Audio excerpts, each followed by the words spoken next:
grateful indeed for those of you that have come from some distance. It's pretty cold out there, and I kind of expected far fewer than we actually got here, so it's nice to see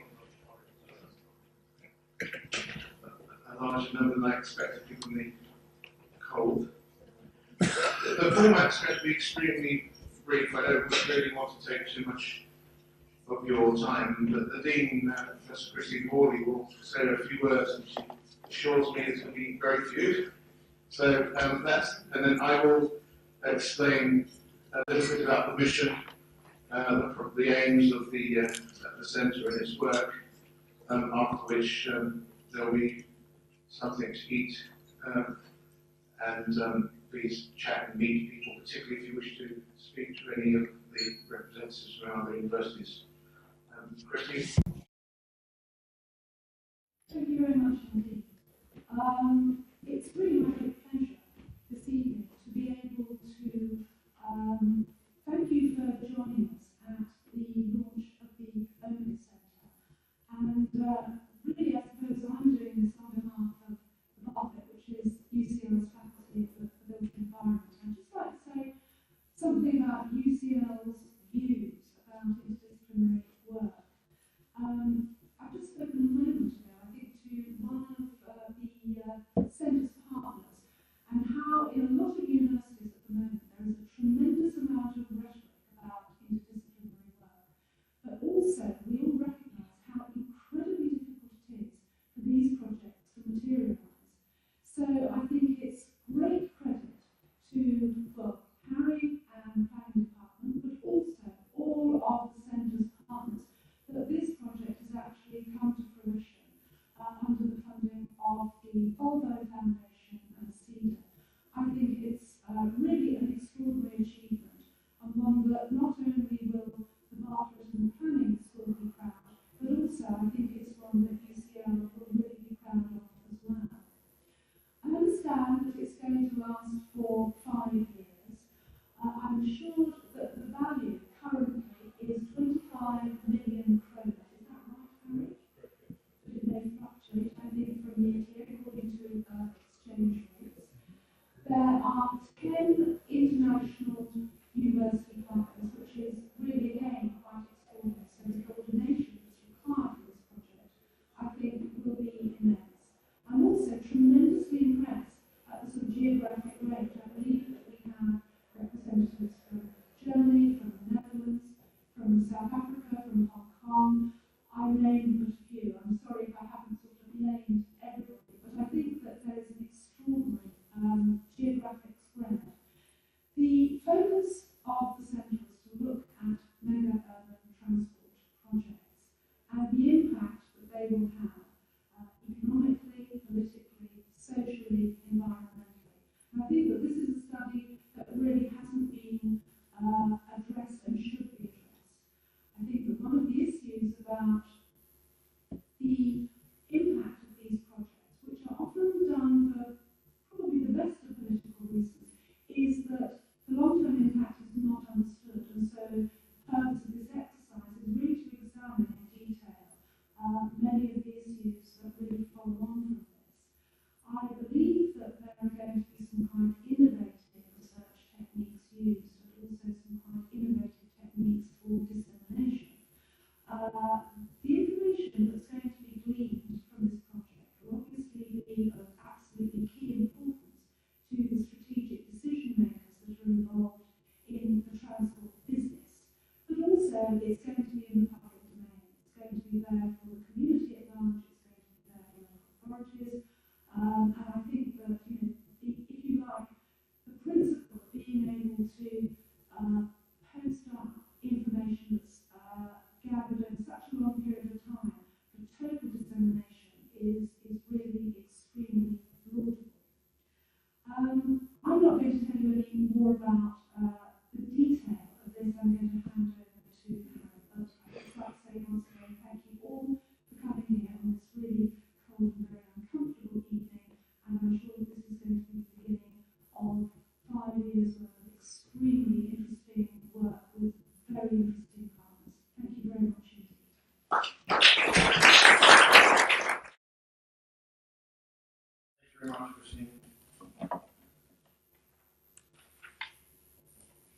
A bit about what we intend to do, mission, background to the centre. In many parts of the world, mega urban transport projects, we call them MUTPs, but forgive the abbreviation, has aroused considerable controversy concerning particularly the ability of public and private agencies to deliver not only the infrastructure, but also the associated services and the intended types of development. So there's no shortage of disputes, no shortage of claims, but there doesn't seem to be too much research or systematic analysis of this in the public domain. The work that we are embarking upon actually poses a very simple question. What constitutes a successful mega urban transport project? More particularly in this context of our current fast-changing time where globalization is pressing events, we need to know what is a success and what are we trying to achieve in these big projects. The way we propose to do this is actually to adopt a twin approach whereby we are approaching stakeholders who have played a major part in the delivery of these projects, investors, consultants, decision makers, but also approach communities that have been impacted by these projects and have up until now have had little opportunity to record their views and responses.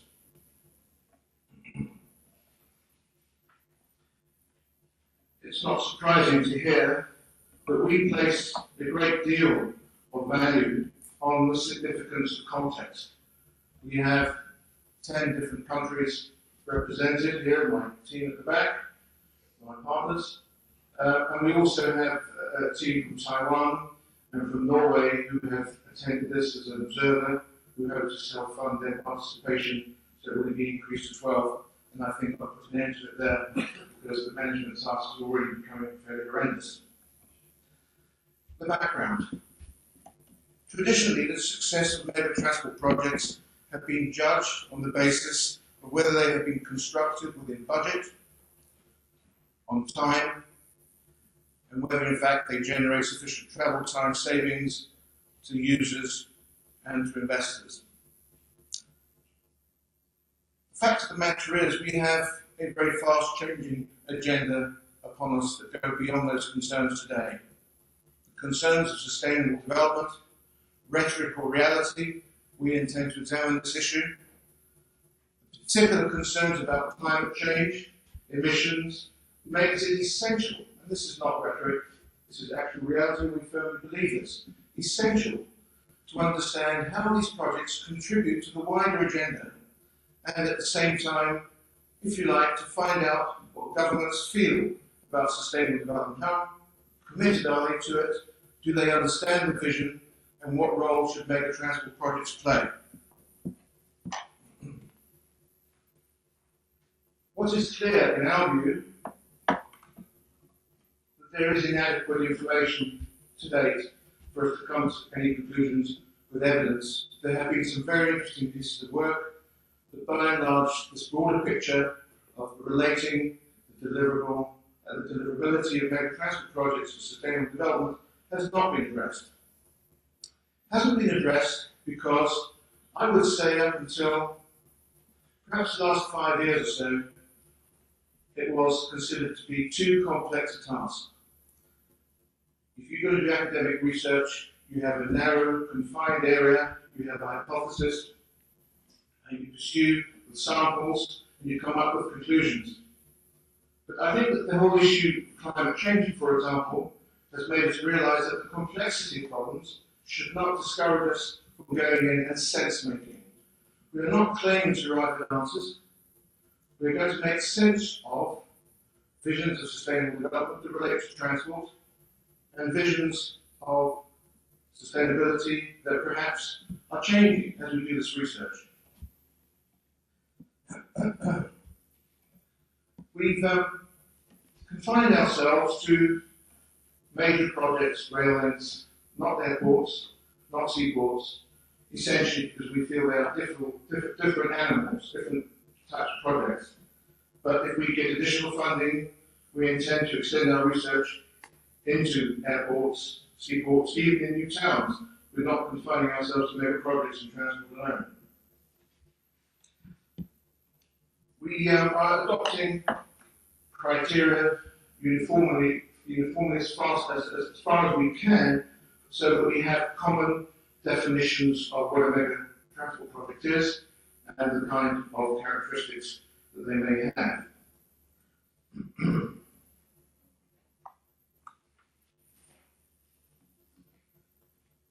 One would have thought, given the very high costs and in some instances the high cost overruns, that there would have been thorough research in this field before. I have to say that had I submitted this research proposal to a research council that focused on transport, I wouldn't have been given this. An academic research council would not have given this funding insofar as the breadth that it offers. Perhaps I'm wrong. What we're trying to do here is to plot institutional learning across several countries over a period of time with projects that have already been completed. We are not proposing to provide an end report after 5 years. That's not going to help anyone. What we propose to do is to have outputs over an annual basis and also have the opportunity for blogging, for putting up storytelling about projects on the website.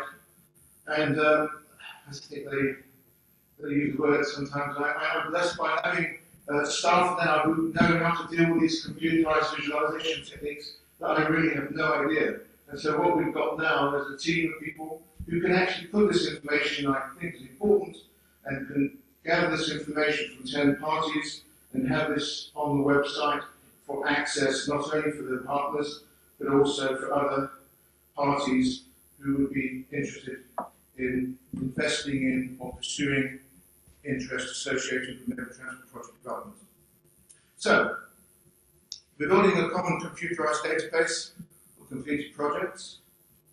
We hope to visualize much of this because text and statistics alone does not capture politicians' minds. We are going to pay particular attention to comparing contexts. There are some people who argue context is everything. Certainly context has been underestimated in many cases in the delivery of mega transport projects. We want to examine in particular the treatment of uncertainty, risk and complexity in the delivery of such projects. Not from a point of view to criticise, this is not what we're saying. We want to sense, make, learn, so that future projects can draw upon the successes and failures of the past. A very sensible, logical exercise, I think, by anyone's judgment. And, most importantly, we will be looking at how these projects delivered their original objectives, and secondly, how they contribute to the concept of sustainable development. And if there is a shortfall, in terms of, for example, if some of these projects are not contributing significantly, how some of these projects may be retrofitted, what measures. So then, the conclusion of our work is to arrive at a set of lessons derived from international experience, lessons which will be generically identified in some cases. In other words, what's good for Hong Kong is also good for Tokyo and good for London, but also lessons which are context specific. In that regard, we feel that this relationship of understanding context and understanding the context of how these projects are delivered are a key part. So that's the mission, that's the aims. We have this tape recorded. Perhaps in a year or even 5 years' time, I might sort of shudder at the thought of what I've just said. But nevertheless, that's where we are, bold and enthusiastic, all of us, right? Yeah. A bit louder, please.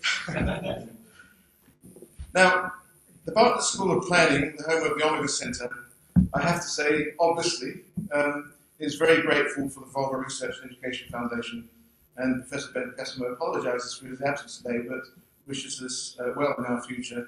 And I understand I will be seeing him in Delhi in March, where all the directors of the centre will be meeting to discuss further collaboration between the 6, or is it 5 centres of excellence? Is it 5? 6? The centre is also grateful to the support of the South East England Development Agency. We will be examining in the UK the CTRL, the Channel Tunnel Railway, Jubilee Line, and also the Queen Elizabeth Bridge. Incidentally, all the projects, the visuals of which projects we're looking at in the 10 countries will be on that screen, and all the partners' details will be on that screen. The rolling show will take place as soon as I finish. So we are, and we're hoping that apart from CEDA, there will be other support forthcoming, either to commission or to particularly examine issues of interest related to deliverable natures of major transport projects. I wish to convey my thanks to the college, and of course to Christine Hawley, the head of the Bartlett, as well as to my colleague, head of the Bartlett Planning School, Matthew, for their support, because indeed the proposal took some time coming, and without their support, we would not have this success that we've had. Even at these very early weeks, months, I wish to express my deepest appreciation to my team. We started in October, and the partners are starting this month. Richard Oates, Phil Wright, John Ward, Michael Batty, Yaning, Caroline Fabianski, Verena Delru, and also Mike Batty. And the support of Roger Allport, John Kelsey, and my brother Baz Dimitriou should also be mentioned. Many of these contributions are not paid for, I would have hasten to add. So we very much appreciate that support. My partners behind me, perhaps as I mentioned the name, they can raise a hand, or maybe later on we can recognise them from the show. Charles Brescher from the University of New York, Elizabeth Campagnac from Marcus Hess from the University of Berlin, Jamil Khan from Lund University, Nick Lowe from the University of Melbourne, Professor Naramichi from Japan, Frederick Pretorius, he is from South Africa, he's not representing South Africa, from Hong Kong, Vangelis Kayanis from the University of Thessaly in Greece, and I think we have oh, William, my gosh. You're not going to pay for my hotel bills again. Last time I went to Amsterdam, he paid for my hotel bills. Wouldn't then buy a meal. No, that's all gone. Sorry, William. It's a bit of a mouthful to go through the whole list of universities, but they are all listed. I'm totally pleased, delighted that we have this opportunity. It's not going to be easy. There are going to be differences of opinion, even within the team. We're going to have to understand different cultures. We're going to have to understand cultures at different times, because there are political cultures that change, and some of these projects would be developed in a different context politically. So it's going to be exercising ourselves, and I think I mentioned before, but one thing I'm especially impressed by is the fact that each of these universities provided a budget by us for 1/3 of the time of a professor and a 3-year scholarship for a PhD. Each of these universities provided another professor at their own costs. And there is some funding that each one of these partners are generating of their own accord. So in that regard, it's truly a very, I think, committed effort. We have set up a steering committee. Tony Ridley, who is here on the steering committee, said this is a long time coming. Well, I've been working on this project, as Matthew knows, for many years. But it's the committee is chaired by Peter Hall, who actually wrote a fantastic book about planning disasters, dealing with mega projects back in the 80s. And if you read it, it's a very significant lessons for today. Alan Ochula from Harvard University, John Lack from the University of New South Wales, George Anopoulos from Aristotle University, Professor Romy Brion from the University of Paris 12, Tony Ridley, I've already mentioned, from Imperial, Professor Werner Rottergatter from the University of Karlsruhe. So these guys are going to, I promise them it's not going to be too onerous, it's going to be a virtual committee, but the idea is that they keep an eye on what we do as we make our tricky path ahead. I'm happy to answer any questions, or more particularly I'm happy for others to answer questions, other people answer questions on my behalf. But if you want to see further details or follow what we do, look at the website. And that's not my phone. So thank you very, very much for coming. It's very unpleasant weather. I particularly dragged my family out to this, so I feel especially guilty. But thanks ever so much for coming. And if anyone wishes to learn more about what we do and how we do it, then please get in contact with us, look at our website. And in the meantime, the show is on, and hopefully you get more than fish and chips back. Thanks very much.